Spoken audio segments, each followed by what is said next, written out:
Lep pozdrav. Danes smo pripravili odziv na odgovor na interpelacijo ministra, ali bolje rečeno, na njegov neodgovor na tisto, kar smo mu v interpelaciji očitali. Kar zadeva ta odgovor, je pravzaprav v celoti neargumentiran, kar pomeni, da minister na vsebino interpelacije ni odgovoril. Sicer je bilo rečeno, da je pripravil 16 strani dolg odgovor, vendar se ta njegov odgovor začne s stranjo številka 6 in konča s stranjo številka 16. Tako da tega odgovora v tem delu je bistveno manj. Minister v svojem odgovoru ni z niti eno tabelo, z niti enim diagramom, z niti enim grafikonom utemeljil svoje trditve, da so javnofinančne posledice nadzorovane likvidacije nižje od tega, če bi bil uveden stečaj obeh bank. Jaz verjamem, da imajo tako na Ministrstvu za finance, kot tudi na Banki Slovenije zelo močna analitska sektorja, in če minister, če bi želel, ne bi zagotovo lahko dobil podatke in to svojo načelno utemeljitev podkrepil z tabelaričnimi podatki. Mislim, da tako poenostaviti odgovor pri tako težki zadevi, da ne daš nobenega podatka, nobenega obračuna ali izračuna za trditev, da je nadzorovana likvidacija boljša rešitev kot stečaj, pri tako resni temi ne gre. In mislim, da bi minister s tem, ko bi predložil te podatke tabelarično ali na diagramih, najlažje zavrnil naš očitek o tem, da je stečaj ugodnejša rešitev. Vendar tega ni storil, kar pomeni, da minister tega ne more argumentirati. Minister se tudi izgovarja, da je predlog za uvedbo nadzorovanega postopka likvidacije predlagala strokovna komisija iz 20. člena zakona o tako imenovani slabi banki. Lahko je to storila, vendar v tej komisiji, 8-članski komisiji, ima minister 4 svoje ljudi, enega predlaga kabinet predsednice vlade in 3 Banka Slovenije. In to komisijo vodi državni sekretar Ministrstva za finance. Kar pomeni, da v tem primeru ni šlo za strokoven predlog, ampak je šlo za politično usklajen predlog, kajti večinoma v tej komisiji ima vladni del. In glede na to, da komisijo vodi politični funkcionar, državni sekretar je imenovan se strani politike, je šlo za politično odločitev. Prav tako v odgovoru ni nikjer ustrezne argumentacije, zakaj je bilo potrebno izdati tako visoko poroštvo za ti 2 banki. Poroštvo je višje od milijarde evrov in najmanj 400 milijonov evrov bo davkoplačevalskega denarja potrebnega za to, da se bosta v tem postopku nadzorovane likvidacije nekako, da so uredile razmere v tem postopku. In teh 400 milijonov davkoplačevalskega denarja za sanacijo in za izvedbo nadzorovane likvidacije v tem hipu je tolikšnih, kot znaša davek na nepremičnine, kar pomeni, da je ta davek v celoti v bistvu namenjen za poplačilo obveznosti zaradi uvedbe nadzorovane likvidacije v teh 2 malih tajkunskih bankah. Zdaj mi stojimo na tezi, da bi v primeru, če bi bil uveden stečaj, bi se poplačevale na osnovi, da ne rečem, solidarnosti med bankami, depoziti do višine 100 tisoč evrov, kar je tudi zakonska omejitev v tem primeru. Zdaj, odločitev za drugačno poplačilo pomeni pač tudi drugačen postopek. In deponenti v teh dveh bankah bodo dobili poplačeno tudi tiste zneske in tisti del, ki je višji od 100 tisoč evrov. In to je unikum. In z tega vidika te odločitve to pomeni, da so ti varčevalci, ki imajo nad 100 tisoč evrov, v privilegiranem položaju z vsemi ostalimi varčevalci v drugih bankah, kajti minister in guverner Banke Slovenije sta povedala, da za druge banke primerljivega postopka, v primeru, da zaidejo banke v težave, ne bo mogoče uvesti. In minister ni nikjer argumentirano pojasnil v odgovoru razlogov, zakaj si ravno deponenti teh dveh malih bank, mnogih imenuje tajkunske banke, zaslužijo ta privilegij.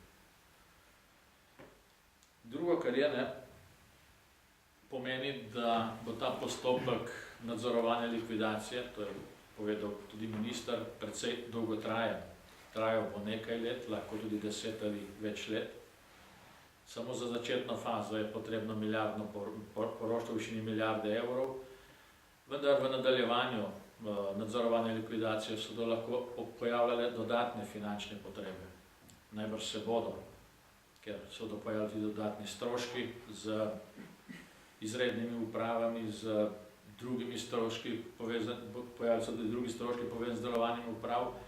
In to pomeni, da se je vlada odločila vzdrževati na primeru teh dveh bank, oziroma teh dveh bankah, nek projekt, bom rekel, bančne kanalizacije. Se pravi, da bo še naprej zagotavljala vire, zato da bo prikrito preko teh dveh bank potekal denar, pač mimo nadzora, recimo državnega zbora, čeprav gre za davkoplačevalski denar, in ko se bo to kanaliziralo na druge račune.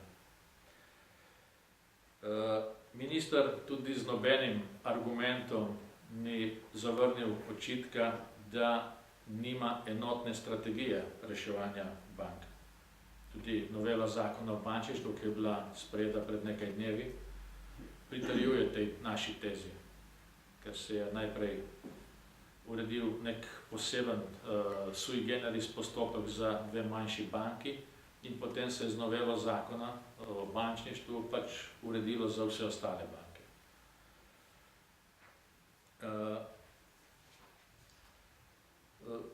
Tuja praksa in tudi primeri, kot so bili recimo uvedeni v Cipru, kažejo na to, da morajo pri sanaciji bank sodelovati vsi deponenti, vsi depozitarji, ki imajo v teh bankah več kot zakonsko predpisan limit svojih vlog. Recimo nad 100 tisoč evrov, nekatere države imajo nad 50 tisoč evrov. In to so tisti, ki se jim potem ta zadeva konvergira v lastniški kapital banke v sanaciji. V tem primeru teh dveh bank se to ni zgodilo.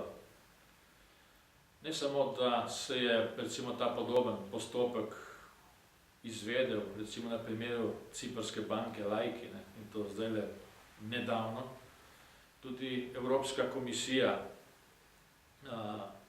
priporoča oziroma predlaga, da pri sanacijah bank dajo najprej jamstva lastniki, da dajo potem jamstva lastniki hibridnih obresti, potem depozitarji nad recimo 100 tisoč evrov, šele potem pridejo tisti, ki pride tam medbančna zadeva in na koncu, če se tako odloči, pride šele državni proračun oziroma davkoplačevalski denar.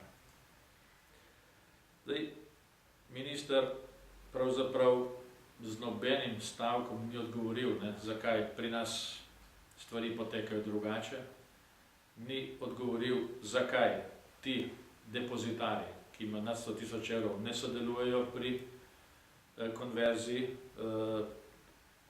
teh zadev in zakaj ni pravzaprav nobenih postopkov, čeprav so si ti depozitarji oziroma ti lastniki teh bank izplačali zelo visoke dividende in to samo nekaj mesecev pred uvedbo stečaja. Prav tako minister ni nikjer odgovoril, zakaj ni reagiral takrat, ko je dobil v roke poročila revizorskih hiš z obe banki. V obeh poročilih, tako za Faktor banko kot za Probanko, sta revizorski hiši napisali, da banki dolgoročno, pa celo kratkoročno potrebujeta dodaten kapital, da boste lahko obstali na trgu. V teh dveh bankah je imela Republika Slovenija, to se pravi Ministrstvo za finance, nesorazmerno visok delež depozitov. Pravzaprav je bil delež depozitov, državnih depozitov v teh dveh bankah skoraj 5-krat večji, kot je bil tržni delež teh dveh bank. Kar pomeni, da so bile druge banke, recimo tu med njimi tudi državne banke, prikrajšane z sorazmerjem depozitov, oziroma je bil delež depozitov v tem delu nesorazmeren. In glede na to, da je minister vse te podatke poznal, dobil jih je, mislim, da aprila, kasneje maja, ni reagiral depozitov, ni zavaroval, niti jih ni umaknil iz teh dveh bank in dal in jih naložil varneje.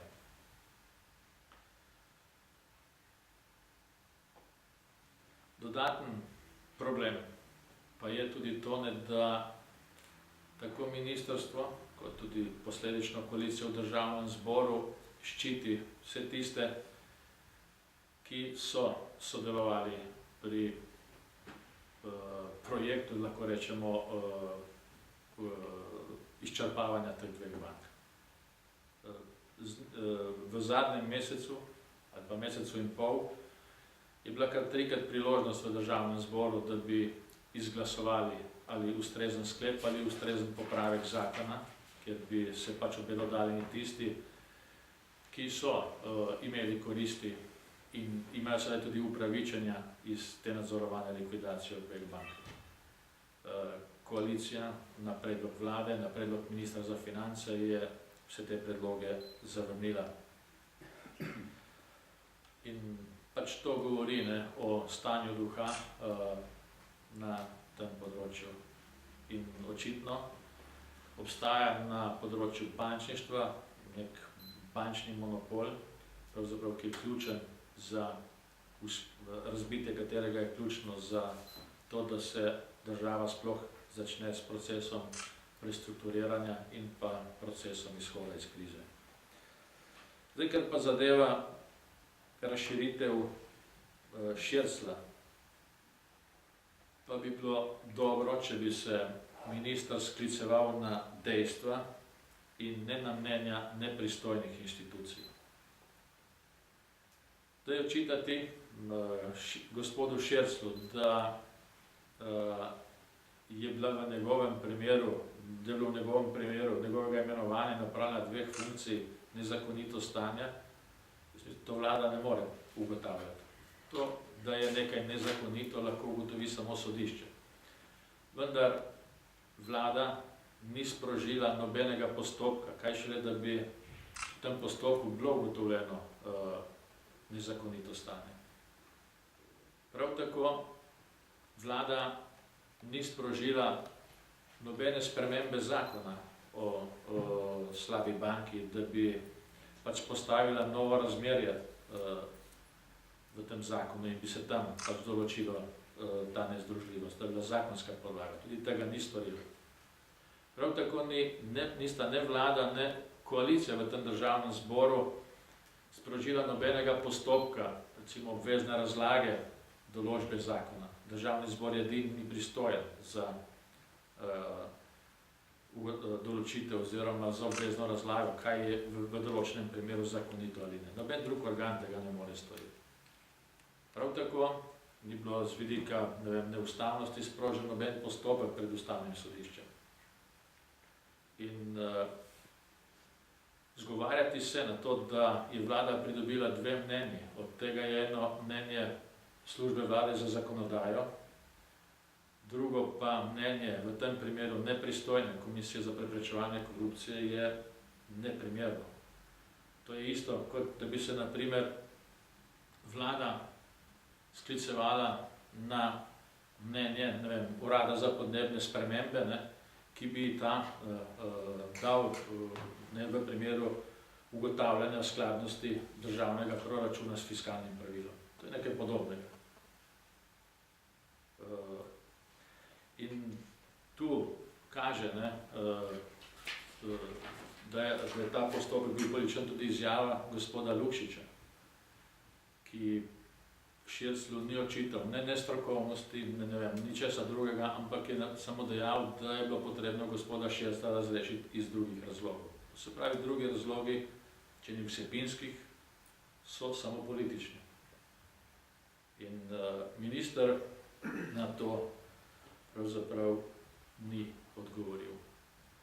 In ta odgovor na našo zahtevo, na naš po interpelaciji, ne, je pravzaprav tako luknjičav, kot je luknjičav proračun, ki ga je vlada predložila za naslednji 2 leti.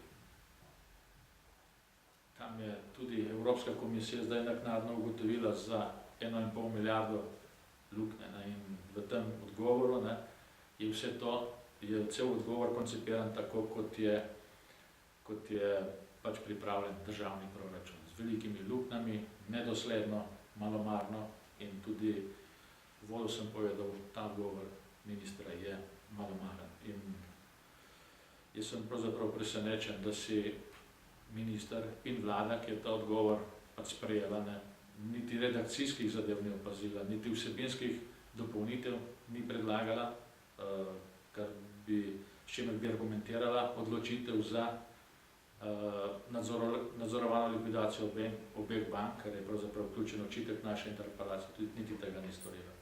Kar pomeni, da trditve, ki smo jih zapisali v interpelaciji, proti ministru Čuferju v celoti stojijo.